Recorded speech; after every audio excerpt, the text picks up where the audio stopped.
Good morning dear students, कैसे हैं आप सब। मुझे उम्मीद है आप सभी अपने घरों में स्वस्थ होंगे। तो आइए आज हम पढ़ते हैं हमारा सुगम हिंदी व्याकरण का पाठ 12 विराम चिन्ह। जैसा कि आप जानते हैं, विराम का अर्थ है रुकना। हम अपनी बात को कहने के लिए और उसका विशेष अर्थ प्रकट करने के लिए बीच बीच में हम रुकते हैं या विराम लेते हैं। तो उसी तरह हमें लिखते समय भी हमें अपनी बात को स्पष्ट रूप से कहने के लिए निश्चित स्थान पर रुकना या फिर आगे लिखना शुरू करना पड़ता है। तो बीच में जब हम जो भी चिन्ह लगाते हैं उन चिन्हों को हम विराम चिन्ह कहते हैं। तो आइए आज हम पढ़ेंगे कि विराम चिन्ह कौन कौन से होते हैं और उनका लिखते समय किन किन स्थानों पर प्रयोग किया जाता है। तो आइए पाठ पढ़ना शुरू करें। तो आइए बच्चों, पाठ 12 विराम चिन्ह पढ़ना शुरू करें। विराम का अर्थ है रुकना। अपनी बात को ठीक ढंग से कहने या समझाने के लिए हम बीच बीच में रुकते हैं, इसे विराम कहते हैं। लिखते समय विराम को दिखाने के लिए कुछ चिन्हों को विराम चिन्ह कहते हैं।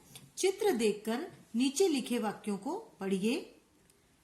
मान्या, तान्या और विभा पार्क में खेल रही थी। पार्क में अनेक फूल लगे थे। उन्हें देखकर विभा चहक उठी। आहा, कितना सुंदर फूल है। तभी मान्या ने पूछा, कल हम क्या खेलेंगे। अब देखिए, यही वाक्य सारे हम फिर से पढ़ते हैं। मान्या, कोमा लगा हुआ है, तान्या और विभा पार्क में खेल रही थी।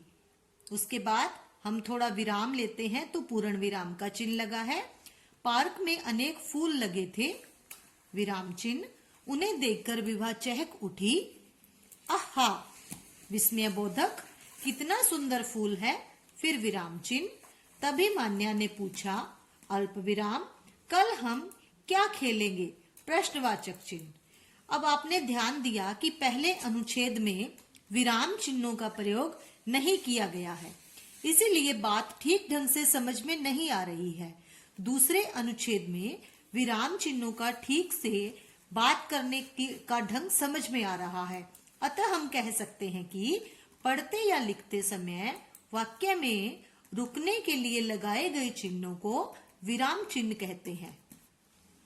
आइए अब हम पढ़ें विराम चिन्ह के प्रकार। विराम चिन्ह कई प्रकार के होते हैं। इस कक्षा में हम केवल 4 चिन्हों के बारे में ही पढ़ेंगे। पूर्ण विराम, अल्प विराम, प्रश्नवाचक चिन्ह, विस्मयादिबोधक चिन्ह।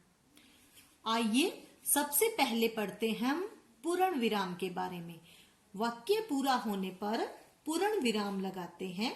जैसे, मुझे खेलना बहुत अच्छा लगता है। पूर्ण विराम।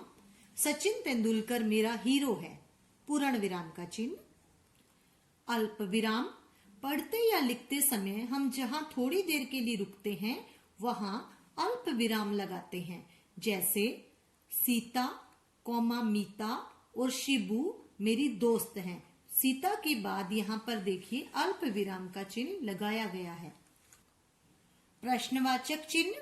प्रश्न लिखते समय वाक्य के अंत में इस चिन्ह का प्रयोग होता है। जैसे, तुम्हारा नाम क्या है। प्रश्नवाचक चिन्ह। विस्मयादिबोधक या विस्मयबोधक चिन्ह। घृणा, शोक, हर्ष और आश्चर्य का भाव दर्शाने वाले वाक्यों में इस चिन्ह का प्रयोग होता है। जैसे, आहा, विस्मयबोधक चिन्ह, कितना सुंदर फूल है। दूसरा उदाहरण देखिए, शाबाश, तुमने तो कमाल कर दिया। आइए अब विराम चिन्ह के बारे में कुछ पंक्तियां पढ़ें। वाक्य अंत हो पूर्ण विराम, जरा रुको तो अल्प विराम, कुछ पूछो तो प्रश्न चिन्ह, आश्चर्य दर्शाए विस्मय चिन्ह, मिले समय तो करो विश्राम, कहते मेरे चिन्ह विराम। तो आइए बच्चों पाठ दोहराएं। रुकने का भाव बताने के लिए विराम चिन्ह लगाए जाते हैं। विराम चिन्ह प्रयोग करने से भाषा को समझने में आसानी हो जाती है। विराम चिन्ह के प्रकार पूर्ण विराम, अल्प विराम, प्रश्नवाचक, विस्मयबोधक आदि। तो बच्चों, ये था हमारा पाठ 12 विराम चिन्ह। मुझे उम्मीद है आप सबको यह पाठ अच्छी तरह से समझ में आ गया होगा और आप सीख गए होंगे कि लिखते समय विराम चिन्हों का प्रयोग कहाँ कहाँ पर किया जाता है। तो इसका अभ्यास कार्य आपको जल्द ही PDF के माध्यम से उपलब्ध करवा दिया जाएगा। धन्यवाद।